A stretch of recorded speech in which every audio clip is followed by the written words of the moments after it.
नमस्कार दोस्तों, मैं नगीना शर्मा बोकारो से बोकारो गार्डन में अपने सारे सब्सक्राइबर्स व्यूअर्स को तहे दिल से स्वागत करती हूँ। दोस्तों, यहाँ जो मैंने सकुलेंट ला के रखे हुए हैं, इसी को मैं आज आपसे शेयर करने वाली हूँ। सकुलेंट का बात जैसे ही आता है तो ध्यान में आता है कि इसके पत्ते को आप देखोगे, इसके स्टेम को देखोगे तो एक काफ़ी पानी से भरे हुए गुदगुदे और गद्देदार होते हैं, काफ़ी मोटे होते हैं। ये अपने आप में बहुत ढेर सारे पानी को, वाटर को रखे रहते हैं, इसलिए ये सरवाइव करने में इनका जोड़ा नहीं है। ये जल्दी मरते नहीं है। अगर आप पानी नहीं भी देते हो, कहीं बाहर भी चले जाते हो तो जिंदा रहते हैं। एलोवेरा जो हमारा है वो भी इसी तरह का होता है, उसमें भी काफ़ी पानी भरे रहते हैं।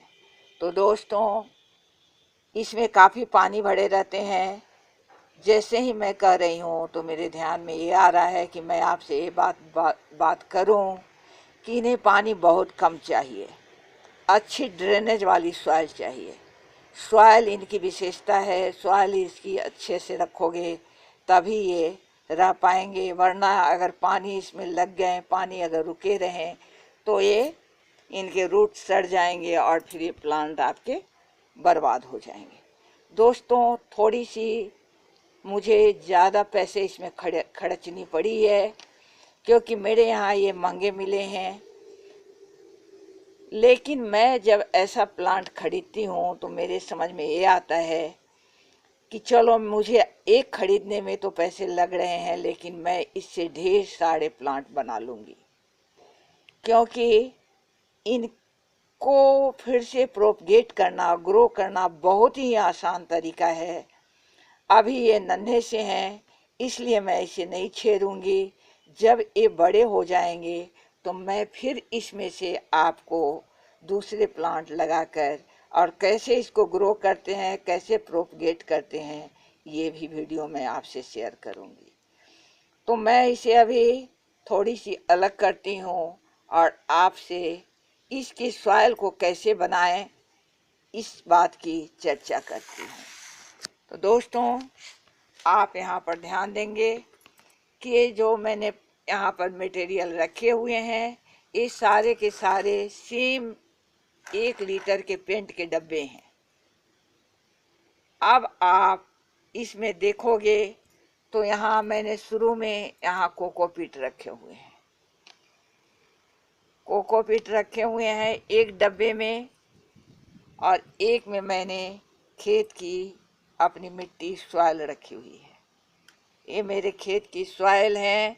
और थोड़े से जो मैं इसमें बनाती हूँ कंपोस्ट, अपने सड़े गले पत्ते, किचन मटेरियल से बने हुए जो मेरे कंपोस्ट खुद के बनाए हुए होते हैं, उसे मैं डाल देती हूँ।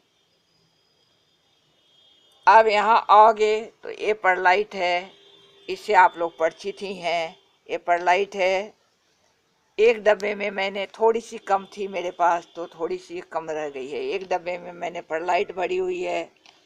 अब यहाँ सामने आप देख रहे हो तो ये रेत है, बालू है, सैंड है, जो भी कहो। ये कहते हैं कि हाथ में रखो तो रेत के जैसे फिसल जाना, तो ये देखो, मैं हाथ में जैसे ही लेती हूँ इसमें से ढेर सारे मेरे फिसल जा रहे हैं। अभी मैं फिसला के दिखलाई हूँ। तो ये जो हैं, हमारे पानी को अपने अंदर नहीं रखते हैं, बाहर निकाल देते हैं, हमारे ड्रेनेज को अच्छे रखते हैं, हमारे सॉइल को हल्के बना के रखते हैं। परलाइट और सैंड जो है, इन्हीं का उपयोग करने से हमारा सॉइल ड्रेनेज वाला बन जाता है। इसी बात की मुझे आपसे चर्चा करनी है। दोस्तों, तो आप देखोगे ये कोकोपीट और ये मेरे खेत की मिट्टी। अब मैं आपसे बात करती हूँ कि अगर आपके पास कोकोपीट नहीं है तो घबराने की बात नहीं है। आपके खेत की मिट्टी जो है, ये भी काफ़ी अच्छी है, ये भी कोई घाटे वाली नहीं है। अगर कोकोपीट नहीं है तो आप इसका इस्तेमाल खुशी से कर सकते हो। अब अगर आपके पास परलाइट नहीं है तो आप सैंड का इस्तेमाल कर सकते हो। कोई दिक्कत नहीं है इसमें। सैंड भी वही है, इन दोनों का एक ही काम है, ये दोनों सेम ही है। फायदे के मामले में, प्लांट की सॉइल की ड्रेनेज बनाने के मामले में ये दोनों सेम ही हैं। अगर आपके पास परलाइट ना है, नहीं है, तो आप उसमें सैंड का इस्तेमाल कर सकते हो। अब मुझे कहनी ये है कि मैं इसको क्यों शेयर कर रही हूँ कि आपको करनी ये है कि 50-50% रखनी है। जैसे ये दोनों मिलकर जितने हैं 2 डब्बे हैं, उसी तरह ये दोनों मिलकर 2 डब्बे हैं, यानी 50-50% हो गए ना। आधा से मैं बांट देती हूँ, दोनों बराबर हो गए। अब बस इस सॉइल से बेहतर कोई भी सॉइल नहीं हो सकता है आपके ड्रेनेज को ठीक रखने के लिए। तो अब मैं इनको मिला लेती हूँ, एक बर्तन लाकर उसमें डालकर मिलाती हूँ। तो इस तरह से ये मिलाकर सॉइल तैयार हो गए। इसी सॉइल को मैंने इसमें दोनों डब्बे में भर लिया है। सॉइल को अच्छी तरह से मिलाने के बाद अब ये आपकी सबसे ज़रूरी चीज़ जो है सकुलेंट के लिए, वो ड्रेनेज वाली सॉइल है। फर्टिलाइज़र वगैरह इसके लिए उतना इम्पोर्टेंट नहीं है जितना इसका ड्रेनेज अच्छा हो ऐसा सॉइल चाहिए। इसलिए मैंने सबसे ज़्यादा जोर इसी बात पर आपके साथ दी है। दोस्तों, अब गमले में एक गमला ये रखी हूँ, इसी गमले में मैं इसको लगाऊंगी। तो इसके लिए मैंने एक इसके ड्रेनेज होल पर रखने के लिए लाए हुए हैं, इसको मैं इसमें रख देती हूँ।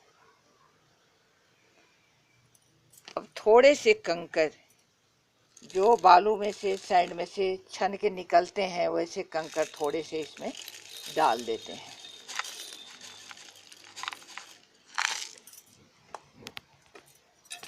एक लेयर हल्की सी इसकी मैं इसमें डाल दी हूँ। अब इसमें आप सॉइल को डालो इस तरह से। दोस्तों, ये जो है, जो कैक्टी हम लोग की होती है, वो भी सकुलेंट ही होती है। कहते हैं कि हर एक कैक्टी जो है सकुलेंट है, लेकिन हर एक सकुलेंट जो है कैक्टी नहीं है।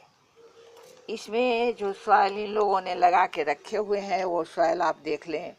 इस सॉइल इसकी काफ़ी वाटर को रोकने वाली सॉइल लग रही है, इसलिए मुझे लगता है कि इसके सॉइल थोड़े से हटा देने उचित होंगे। तो इसको मैं थोड़े से सॉइल को ऊपर से हटा दी हूँ, थोड़े से मैं और इसको रिमूव कर देती हूँ, क्योंकि इसके सॉइल अच्छे मुझे नहीं दिख रहे हैं। बहुत ही ज़्यादा ये पानी को रोकने वाले सॉइल दिखाई दे रहे हैं, जो इसके लिए अच्छी नहीं है। दोस्तों, आप इसको चाहो तो छायादार धूप में रख सकते हो, इंडोर रख सकते हो, लेकिन जहाँ लाइट अच्छी आती हो वहाँ रखनी है। आप धूप में भी इसको रख सकते हो, इसको कोई प्रॉब्लम नहीं है। फर्टिलाइज़र की जहाँ तक सवाल है, तो फर्टिलाइज़र आप इसमें 10-10-10 वाली फर्टिलाइज़र आप इसमें दे सकते हैं, ये इसके लिए अच्छा रहेगा। और जब ये बड देने लगे, जब ये थोड़ा पुराना हो जाता है तो ये फ्लावर भी देता है। जब ये बड्स देने लगे तो उस समय या समर में आप इसको 10-30-10 वाली फर्टिलाइज़र अगर देते हैं तो इसके लिए अच्छा रहेगा। तो मैंने कोशिश की है कि इसकी जहाँ तक संभव हो मैं इसकी सॉइल को हटा दूँ, क्योंकि ये सॉइल जो है काफ़ी वाटर को रोकने वाला है, मुझे जैसा लग रहा है। तो मैंने इसके सॉइल को हटा दिए हैं। अब मैं इसे इसमें लगाती हूँ और अपनी अच्छी ड्रेनेज वाली सॉइल को इसमें डालती हूँ।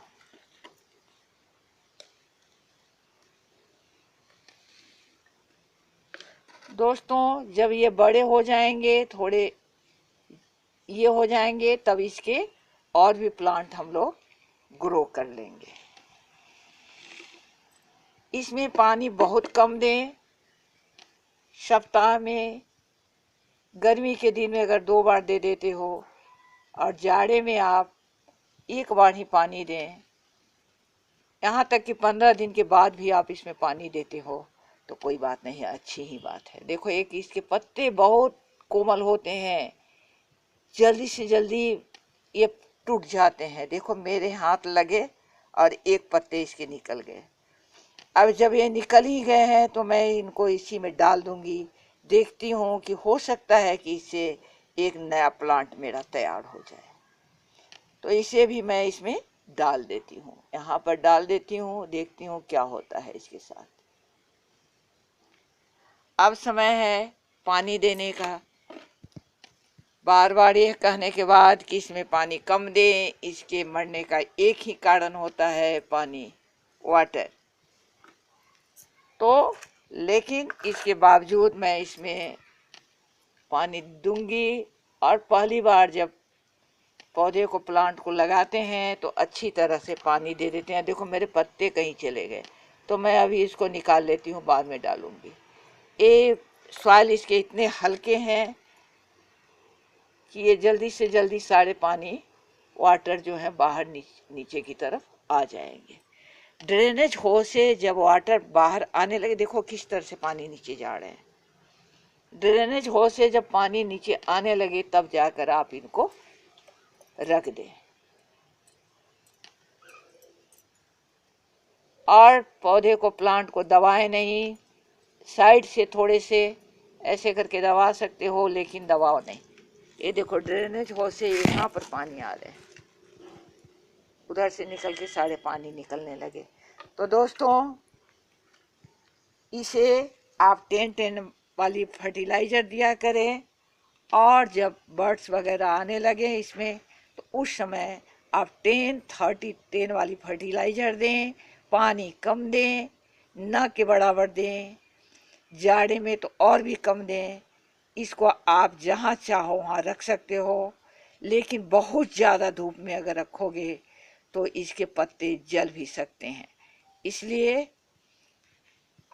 मतलब इसे बहुत ज़्यादा धूप में नहीं रखो। दोस्तों इसी के साथ नगीना शर्मा आज आप लोगों से विदा ले रही है।